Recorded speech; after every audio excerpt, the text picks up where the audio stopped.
The people who are coming to this summit are people who are already involved with reentry. They're already involved with trying to help people who are getting out of prison so that they can survive outside of prison.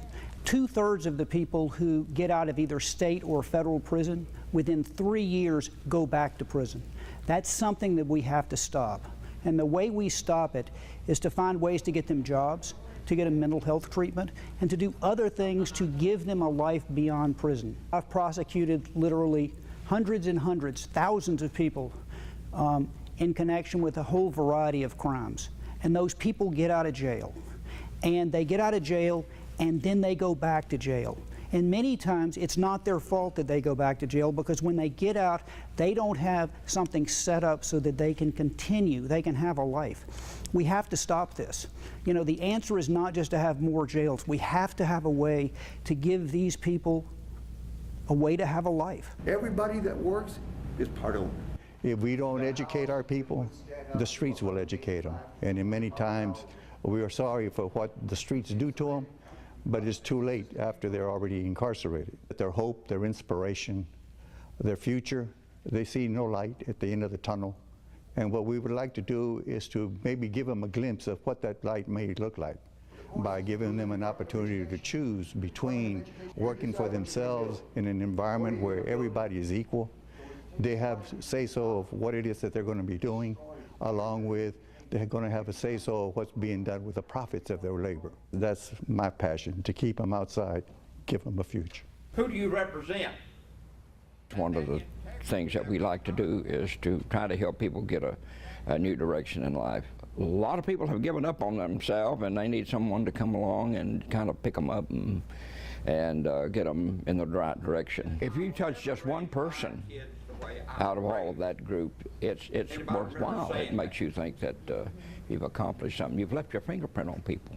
I want to be a chaplain because it has always been my desire to encourage people and help them.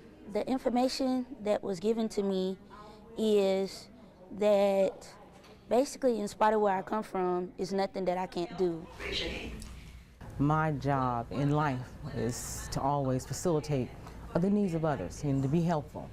If you don't feel good, a lot of things you don't want to do.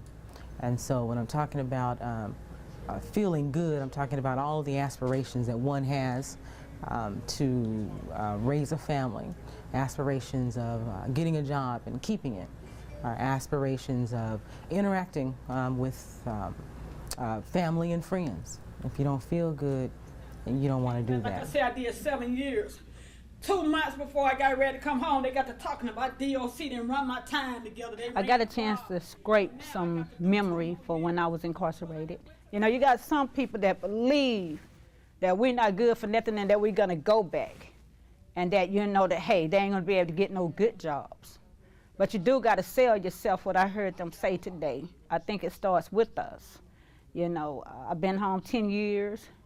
I would love to have had therapy when I came home, because I had kids that didn't understand me, and I, you know, didn't understand them like I should have, like parenting skills and stuff like that. But it just was useful to be here today. We still got something about us that we're good at, and we need to find out what they are, line up with what they got to offer us. Who's to say that this is not my chance to fulfill my calling in life, which is to help troubled youth in society? The whole time that I was incarcerated, all I could think about was helping kids that came through the same type of environment and lived the same type of lifestyle I live. And I don't want them to have to experience those same problems, that same pain, that same feeling of hopelessness and things of that nature. And we're just opening the door. We're here just as a stepping stone. They are here for people that are like me, who's been incarcerated. And in the meantime, don't forget the struggle. Don't forget what it was like where we was at. This is a job where if we do this right, if we will do this as well as it can be done, we can actually change lives. And that's the best feeling anyone could ever have.